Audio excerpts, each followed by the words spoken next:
Today I'm behind the wheel of a brand new 2021 Subaru Forester.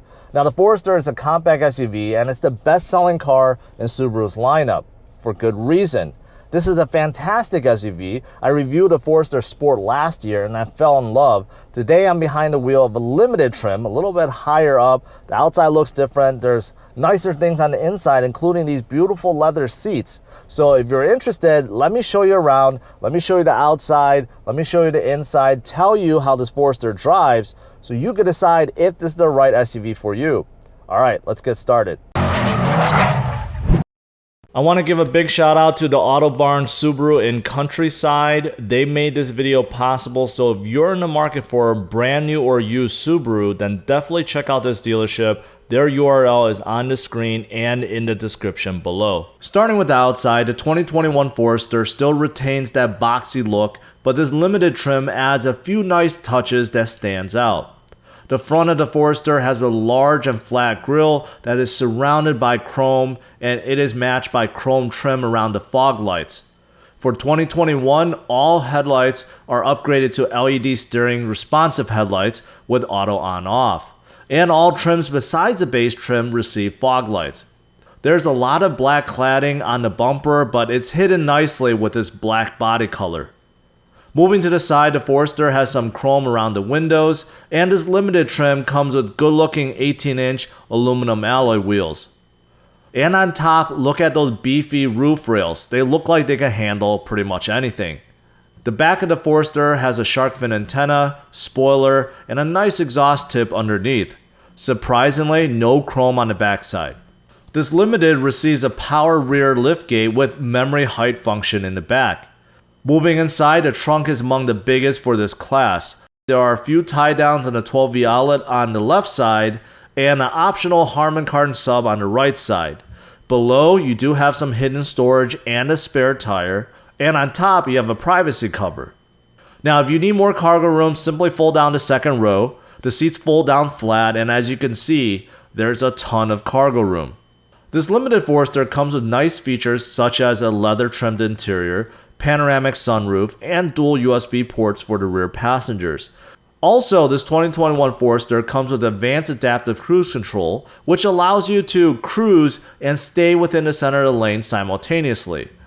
And there's a lot more features that I talk about during the drive. All right, I'm on the road, so let's see how good this brand new Forester is. First thing I want to comment on is I forgot how good this Forester was.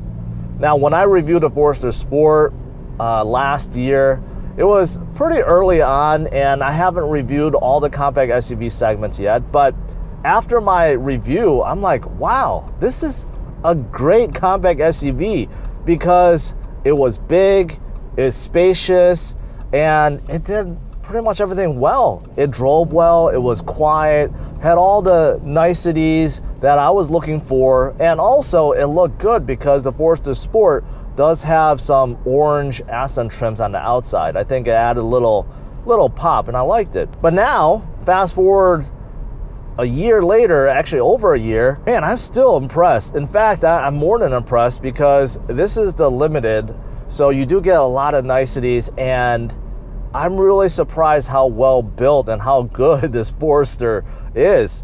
Now, I talked about the outside already. I'll admit that the Forester isn't the best looking compact SUV, but there are a few nice things. For example, in 2021, the headlights were upgraded to steering responsive headlights with auto on off. So that's an improvement for 2021. That's a good thing. And usually steering responsive headlights, that's exclusive for like luxury cars. Now Subaru has put in the Forester and pretty much across all the cars. And on the outside, besides the 18-inch wheels, which I think looks really good on the outside, the roof rails, very beefy, very sturdy looking roof rails. So you could tell that Subaru designed it with people that actually plan on using it in mind. I don't know if I said that correctly, but a lot of roof rails are just for design, right? You get a thin strip, and if you put anything heavy up there, it's just gonna break or really damage your car, but not the one on this Forester. Actually, it looks like it's meant to be used, that you could actually tie things up there. So that's also nice, adds a bit of ruggedness to this Forester. Also, you do get an exhaust tip out back.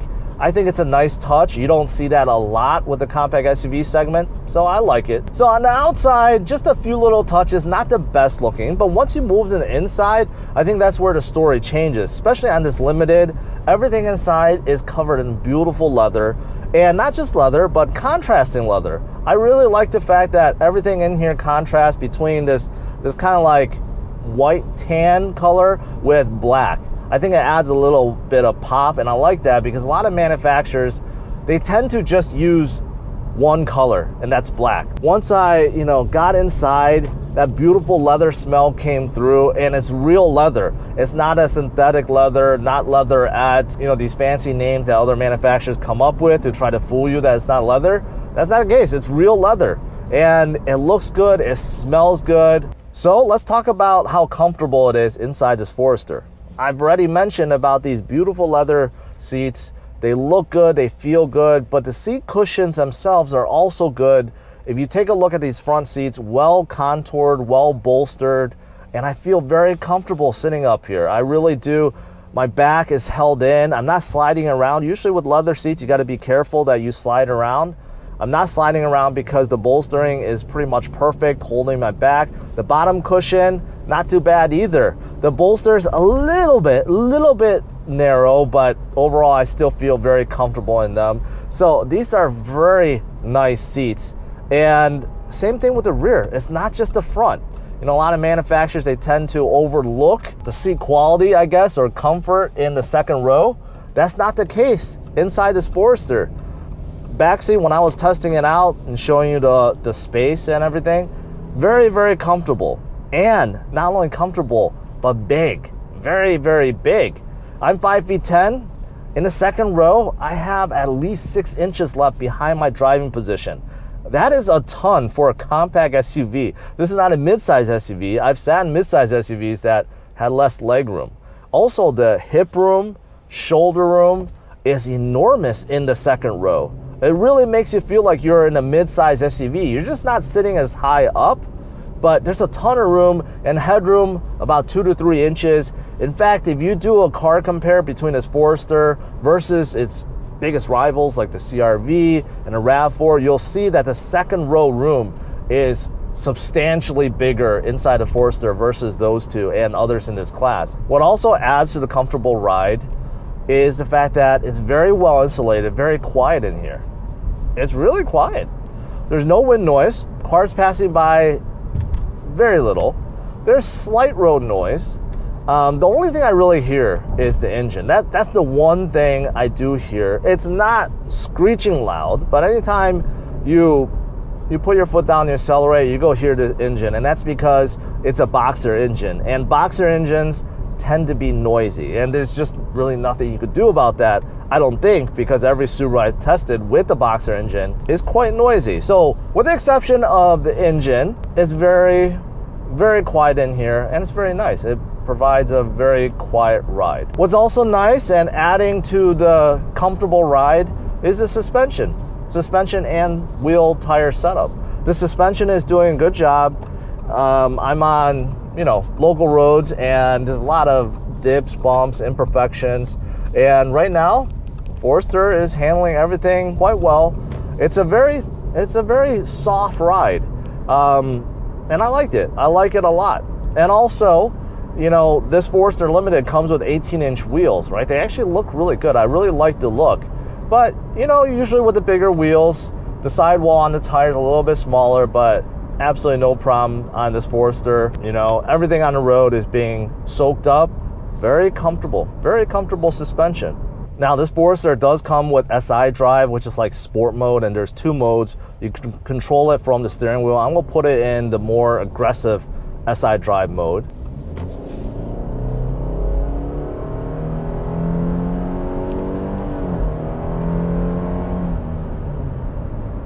Okay. So as you saw, that was going from about 10-15 all the way up to 60 miles per hour. It did take a while.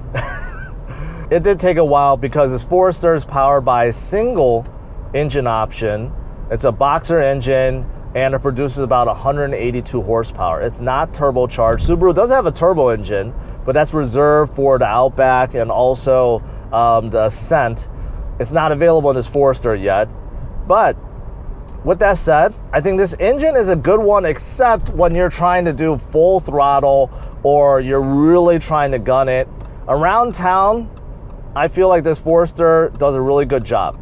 I think this engine, the gearing, this CVT transmission, all bundled together, I think Subaru did a good job tweaking everything. In fact, for 2021 on this Limited, one of the things that you get is manual shifting. It simulates a 7-speed automatic. Now, I don't know why 7-speed, because all the other Subarus are simulating an 8-speed, but this Limited, you can't manual shift. So with the gear selector, there is a manual shifting option. Also, you get paddle shifters on this Limited, which is nice. It's kind of tucked away in the back, but you get paddle shifters. Until you get behind the wheel, you don't realize how big the windshield is. Part of the exterior look not being so good looking is the fact that Subaru made the roof height quite high, right? It's not as, raked or slanted as some of the others in this class, but there's reason for that. There's ample amount of headroom because of it. And also, the front windshield is enormous. Enormous. This is bigger than a lot of the full-size SUVs I've tested. This is the enormous windshield, so you get a really big view out front. You can see well past the hood and everything out front, no problem. Same thing, side windows are enormous. The door panels are average, but because of how high the roof is, the windows are very big. Every window is big. The blind spot is also big, so it's not really an issue. And the rear tailgate window is enormous, enormous.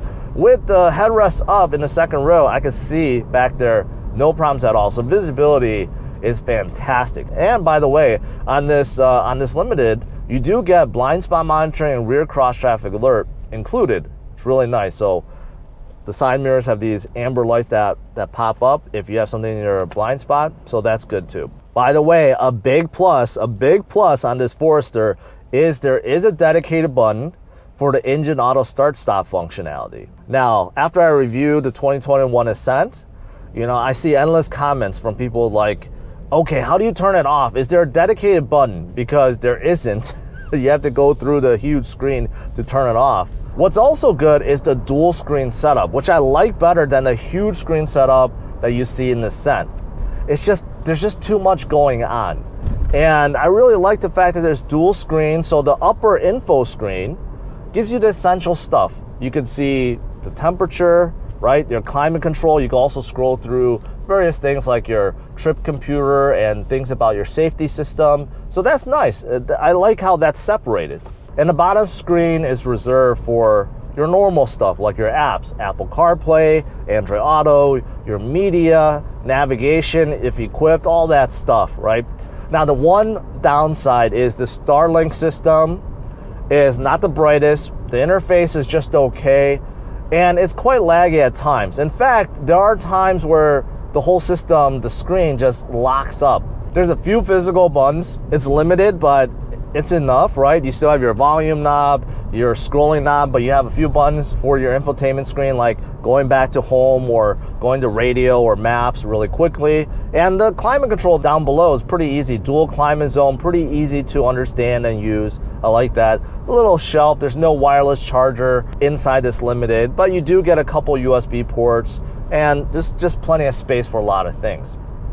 Now, this Forester, like all Subarus, come with symmetrical all-wheel drive. It's torque vectoring all-wheel drive, so that's really nice. So you don't have to worry about adding on to get all-wheel drive. Every single one gets it.